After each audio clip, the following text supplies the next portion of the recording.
আসসালামু আলাইকুম, আপনাদের সবাইকে স্বাগতম। বাংলাদেশ দল গতকালকে ইউএস এর কাছে 5 উইকেটে হেরেছে। প্রথম টি-টোয়েন্টি ম্যাচে 3 ম্যাচ সিরিজের প্রথম টি-টোয়েন্টিতে ইউএস এর কাছে 5 উইকেটে হেরেছে। আসলে ক্রিকেট টিম হিসেবে বা ক্রিকেট জাতি হিসেবে আমাদের লজ্জা থাকা উচিত। আমরা ক্রিকেট দল বা ক্রিকেট জাতি হিসেবে আমরা সবচেয়ে নির্লজ্জ একটা জাতি। আমরা ইউএস এর কাছে আমরা 5 উইকেটে হারি। ইউএস এর বিপক্ষে আমরা ব্যাটিং এ স্ট্রাগল করি। ইউএস এর বিপক্ষে আমাদের বোলিং এর লাইন লেন্থ ঠিক থাকে না, বা 2 ওভারে 24 রান দরকার, সেখানে আমরা 1 ওভারে 15 রান দিয়ে আমরা ম্যাচটাকে ডুবাই ফেলাই। সো এটা হচ্ছে আমাদের ক্রিকেটিং সেন্স। এত বছর ধরে আমরা ক্রিকেট খেলে এই জিনিসটা শিখলাম, বাট এটা শিখলাম না কিভাবে কামব্যাক করতে হয়, কিভাবে ভালো বোলিং করতে হয়, 8 ওভারে কিভাবে প্রেসার দিয়ে ব্যাটারদেরকে প্রেসার দিয়ে ম্যাচ বের করে আনা যায়। যেখানে আপনি ভালো বোলিং এর জন্য সাইফুদ্দিনকে বাদ দিয়েছেন, সেখানে তানজিম সাকিবকে আপনি ইউজ করার নাই। যেখানে আপনার টি-টোয়েন্টিতে ডেবিউ হওয়ার পর তানজিদ তামিম ভালো ব্যাটিং করেছে পুরো সিরিজে, সেখানে তানজিদ তামিম বসায় রেখেছেন এই ম্যাচে। ব্যাপারটা হাস্যকর। আমরা যদি একটু ব্যাটিং স্ট্যাটিস্টিক্সটা দেখি, তাহলে লিটন কুমার দাস 15 বলে 14 রান, স্ট্রাইক রেট ছিল 93.33। নাজমুল হোসেন শান্ত 11 বলে 3 রান, স্ট্রাইক রেট 27.27।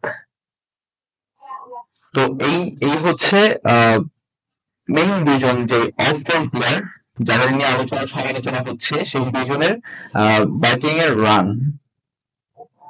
একজন অধিনায়ক 11 বলে 3 রান করছেন, ইভেন তিনি দেশ ছাড়ার আগে বলছেন যে ওয়ার্ল্ড কাপ নিয়ে কোনো চিন্তা করতে হবে না, আপনাদের ওয়ার্ল্ড কাপ নিয়ে কোনো চিন্তা করার দরকার নাই। সো আপনার যদি এইরকম পারফরমেন্স আপনি বজায় রাখেন, কনসিস্টেন্সলি এইভাবে পারফরমেন্স করতে থাকেন, তাহলে অবশ্যই সেটা আমাদের চিন্তার বিষয়।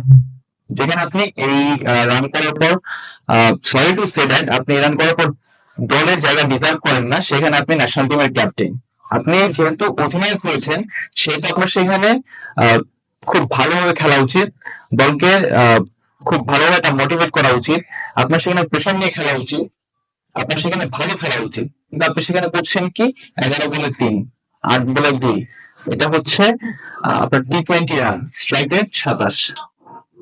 আপনি বিশ্বকাপে যে 20টি দল খেলছে, সেই 20 দলের ক্যাপ্টেনদের মধ্যে 19 নাম্বার আছেন ব্যাটিং স্ট্রাইক রেটের দিক দিয়ে।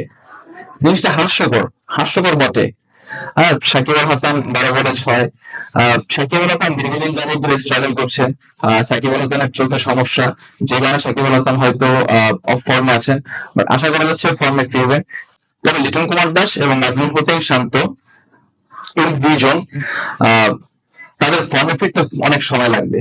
তো তাদেরকে যদি রিপ্লেস করা যেত ওয়ার্ল্ড কাপের আগে, মানে ওয়ার্ল্ড কাপ স্কোয়াড ঘোষণা হলে যদি তাদেরকে রিপ্লেস করা যেত, আদার্স কোন একটা প্লেয়ার আনা যেত, তাহলে হয়তো তারা নিজেদেরকে রিকভার করার টাইম পেত, বা তারা ফর্মে ফেরার সুযোগ পেত। তবে এই সিরিজে যেখানে আমাদের খুব ভালো খেলা উচিত ছিল, সেখানে আমরা এই সিরিজে ইউএস এর কাছে 5 উইকেটে হারছি। 3 ম্যাচ সিরিজে 1-0 আমরা পিছিয়ে আছি সিরিজে। ইউএসএ 1-0 লিড নিয়ে বসে আছে, তাদের হোম গ্রাউন্ড, তারা লিড নিবে, এটা স্বাভাবিক। তবে এরকম খেলা আমরা এক্সপেকটেশন করিনি, কোন সমর্থককে আমরা এক্সপেকটেশন করিনি, ক্রিকেট বিশ্লেষকরা তো আরো আগে না।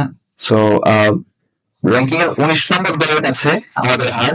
ইউএস এর সাথে আমরা এই নিয়ে 2টা ম্যাচ খেললাম, 2টা ম্যাচের প্রথম জয় 30 বছর আগে, দ্বিতীয় ম্যাচটা হচ্ছে 30 বছর পর। 30 বছর পর ম্যাচটা আমরা হারলাম, অর্থাৎ ইউএসএ আমাদেরকে হারাতে সময় লেগেছে 30 বছর, যেই 30 বছর ম্যাচ হয়েছে কেবলমাত্র 2টি। এখন 2 ম্যাচ আছে, এরপর ইউএস এর সাথে আছে 25টি ম্যাচ। সেই 2 ম্যাচ 3 ম্যাচ, সেই 3 ম্যাচে তানজিম সাকিব, তানজিদ হাসান তামিম এদেরকে খেলান, ভালোভাবে জেনারেট করেন, হয়তোবা ভালো ফল পেতে পারেন, হয়তোবা বিশ্বকাপে ভালো কিছু হতে পারে, হয়তোবা দলটা ভালো একটা কিছু করতে পারে। এইবার এরকম রেজাল্ট নিয়ে, এরকম পারফরমেন্স নিয়ে একটা ওয়ার্ল্ড কাপ কখনোই ভালো কিছু এক্সপেকটেশন করা যায় না। ধন্যবাদ সবাইকে।